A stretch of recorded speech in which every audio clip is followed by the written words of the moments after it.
जय श्री राम। आइए जानते हैं कलयुग ही सबसे अच्छा युग ऐसा क्यों।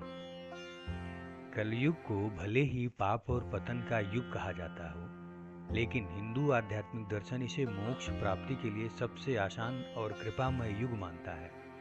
श्री रामचरितमानस में गोस्वामी श्री तुलसीदास जी ने कलयुग के दोषों के बीच इसकी एक ऐसी अद्वितीय महिमा बताई है जो इसे अन्य 3 युगों से श्रेष्ठ सिद्ध करती है। कलयुग की यह श्रेष्ठता केवल एक ही आधार पर टिकी हुई है, भगवान के नाम का जप। कलयुग का आधार नाम जप ही है। श्री रामचरितमानस के उत्तरकांड में कलयुग के दोषों का वर्णन करने के बाद तुलसीदास जी ने इसकी सबसे बड़ी अच्छाई का वर्णन इस प्रकार किया है एक चौपाई के माध्यम से। वो है, कलयुग केवल नाम आधारा, सुमिर सुमिर नर उतर ही पारा। मतलब कलयुग केवल नाम आधारा, कलयुग में केवल नाम का ही आधार है। सुमिर सुमिर नर उतर ही पारा, मतलब मनुष्य ईश्वर के नाम का स्मरण कर करके ही भवसागर जन्म मरण के चक्र से पार हो जाते हैं। यह चौपाई बताती है कि सतयुग में जहाँ हजारों वर्ष ध्यान में रहने के बाद हमें मोक्ष मिलता था, त्रेता में यज्ञ करने के बाद हमें मोक्ष मिलता था, और द्वापर में पूजा अर्चना जैसे कठिन साधनों से मोक्ष मिलता था, वहीं कलयुग में सरल भाव से नाम जप करने से ही परम गति प्राप्त हो जाती है। यह कलयुग का सबसे बड़ा वरदान है। आइए जानते हैं एक कहानी के माध्यम से कि कलयुग में नाम जप की शक्ति को सिद्ध करने के लिए स्वयं श्री तुलसीदास जी ने रामचरितमानस के बालकांड में एक प्रसिद्ध उदाहरण दिया है, जो अजामिल जैसे घोर पापी को भी उद्धार करने की कहानी है। कैसे कहा है, चौपाई के माध्यम से उन्होंने बताया है। अपितु अजामिल गज गनिकाऊ, भये मुकुट हरि नाम प्रभाऊ। मतलब अपितु अजामिल गज गनिकाऊ, मतलब नीच अजामिल पापी ब्राह्मण, गज हाथी और गनिकाऊ वैश्या भी, भये मुकुट हरि नाम प्रभाऊ, हरि के नाम के प्रभाव से मुक्त हो गए।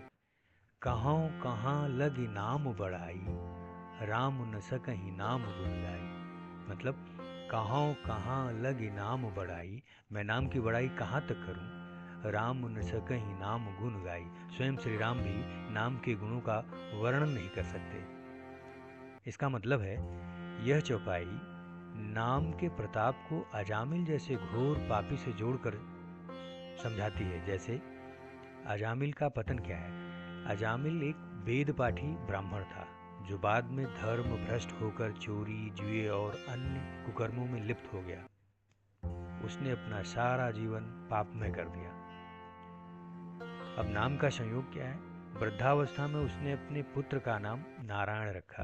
उसका जो पुत्र था उसका नाम नारायण था, जो भगवान विष्णु के नाम का नाम है एक। लेकिन अंतिम समय में जब यमदूत उसे लेने आए, तो मृत्यु के भय से उसने किसी धार्मिक भाव से नहीं, बल्कि पुत्र मोह से केवल अपने बेटे को पुकारने के लिए आवाज लगाई, नारायण नारायण। तो नाम का चमत्कार देखिए, उसके मुख से भगवान का नाम निकलते ही नाम के अलौकिक प्रभाव से यमदूतों को रुकना पड़ा, और भगवान विष्णु के पार्षद दूत वहां आए, और पार्षद उसे यमलोक के बजाय भगवान के धाम ले गए। यह घटना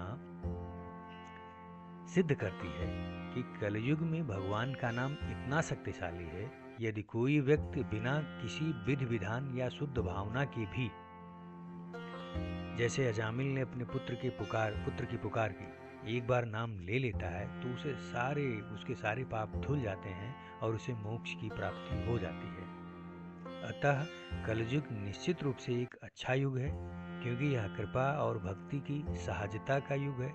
यहाँ कठोर योग, यज्ञ या तपस्या की आवश्यकता नहीं है।